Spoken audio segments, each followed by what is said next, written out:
Hello students, मैं सतपाल साक्य आपके अपने यूट्यूब चैनल एसएम सीरीज में आपका स्वागत करता हूं।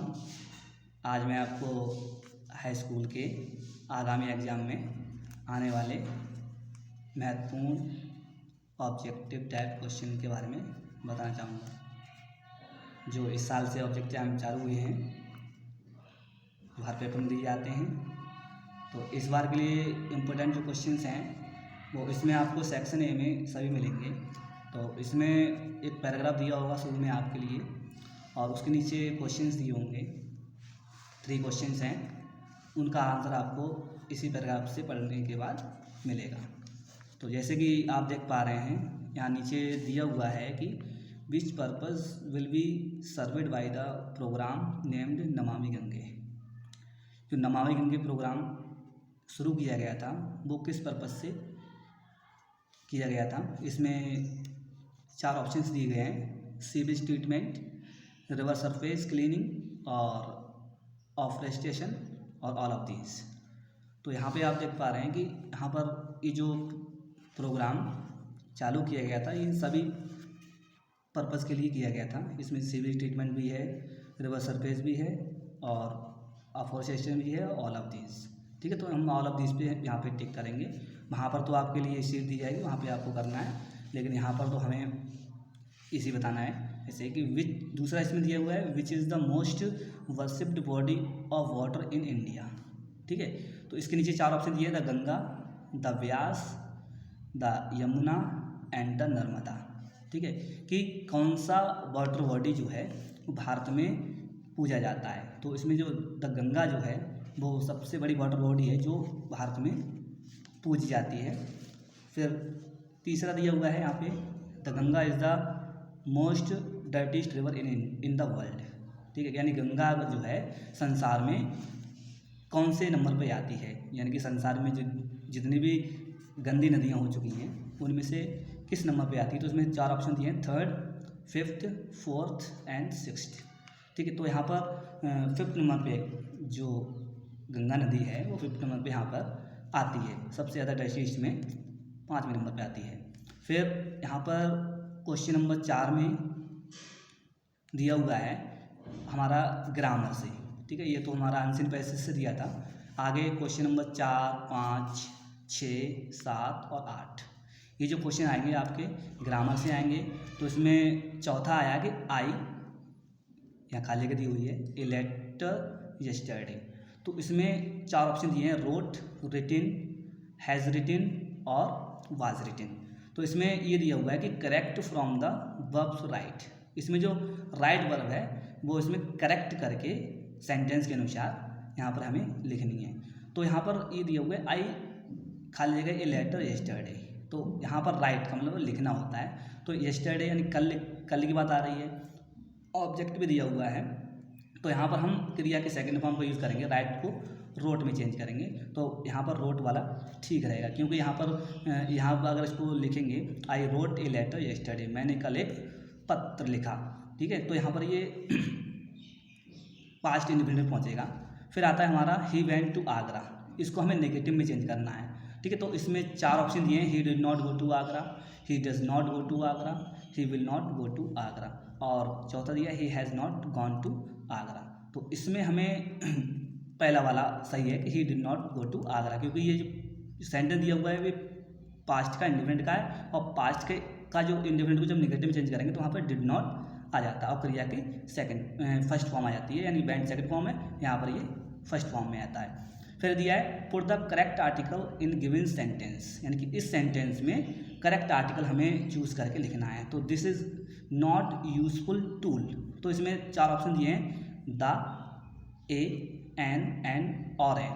ठीक है, तो इसमें जो करेक्ट होगा वो ए लगाएगा, क्योंकि यहाँ पर this is not a useful tool. ठीक है, तो यूजफुल में ये जो शब्द है यूजफुल, इसमें क्या बोलते हैं, शब्द का जो मतलब उच्चारण है, मीनिंग है, वो यू से स्टार्ट हुई, जो भी वॉवेल है, लेकिन यहाँ पर ए का यूज़ का हम करेंगे।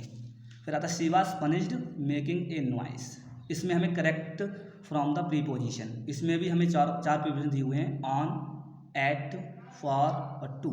इसमें से करेक्ट अगर तुमने ग्रामर के सेंटेंस किए हैं तो तुम्हें करेक्ट करने को दिक्कत नहीं होगी, यहाँ पर फॉर आएगा। फिर आता है ही ran fast but miss the train. इसमें type of part of speech करना है, तो यहाँ पर ये जो बट दिया हुआ है, इसके नीचे अंडरलाइन दी हुई है, ये क्या है यहाँ पर, ये इसको मार्क किया गया है, इसको बताना कि क्या है, एडजेक्टिव है, एडवर्ब है, प्रीपोजिशन है या कंजक्शन है। तो यहाँ पर ये बट जो है कंजक्शन के रूप में दिया गया है। फिर क्वेश्चन नंबर 9 से 10 ये इस पैराग्राफ से दिए हुए हैं, ये हमारा प्रोज के पार्ट से आया हुआ है। तो यहाँ पर हम देखते हैं, पहला क्वेश्चन है कि that tradition was Coorgi homes. Coorgi जो पार्ट है हमारा ग्लिम्स ऑफ इंडिया का सेकंड भाग है, इसमें दिया है तो what tradition has Coorgi homes. Coorgi homes का ट्रेडिशन क्या था, तो tradition of hospitality to their guest. ठीक है, तो वो लोग जो थे ट्रेडिशन ऑफ हॉस्पिटलिटी इसको अपने गेस्टों के लिए देते थे, तो ये वहाँ का ट्रेडिशन था। अगला दिया है how do you know that Coorgis families are proud of their bravery. ठीक है, कूर्गी के परिवार जो थे वो अपनी ब्रेवरी के लिए कौन से बहादुरी की किस्से सुनाते थे। तो the Coorg regiment is one of the most decorated in the Indian army. Indian army में कूर्गी जो रेजिमेंट है वो सबसे ज़्यादा डेकोरेटेड रेजिमेंट है। ठीक है, तो इसका ये ठीक होगा फर्स्ट वाला। फिर आता है हमारा क्वेश्चन नंबर 11 से 13 तक, ये भी उसी से हैं, इसी मतलब प्रो से आए हैं। तो इसमें दिया what is the Coorg famous for. Coorg जो थे वो किस चीज़ के लिए फेमस थे, इसमें कॉफ़ी, रेन फॉरेस्ट, स्पाइसेस और ऑल ऑफ दीज। यानी कूर्गी जो क्षेत्र है वो इन तीनों चीज़ों के लिए प्रसिद्ध है, तो इसमें ऑल ऑफ दीज ठीक होगा। At what time did Valli return to her village by the same bus. उसी जिस बस से वल्ली गई थी, ये एक मतलब प्रोज के वल्ली वाले मैनुफैक्चरिंग वर्ड से आया है, तो इसमें दिया कि वल्ली जो थी वो उसी बस से किस समय वापस आई, तो 3:40 PM इस टाइम पर वो उसी बस से वापस आई थी। तो Buddha praised his first sermon at, यानी कि ये जो तुम्हारा पार्ट से आया है कि Buddha praised his first sermon at, यानी कि बुद्ध ने अपना पहला उपदेश कहाँ दिया था, तो इसमें बेनारस, गया, चुनार और कौशाम्बी। तो इसमें बेनारस ठीक होगा। और फिर 14 से 15 तक ये तुम्हारा आया है प्रोज से। प्रोज में 4 लाइनें दी हुई हैं कविता की, और इसमें से 2 क्वेश्चन दिए हुए हैं। इनमें तुम्हें बताना कि इस कविता किससे आए हैं।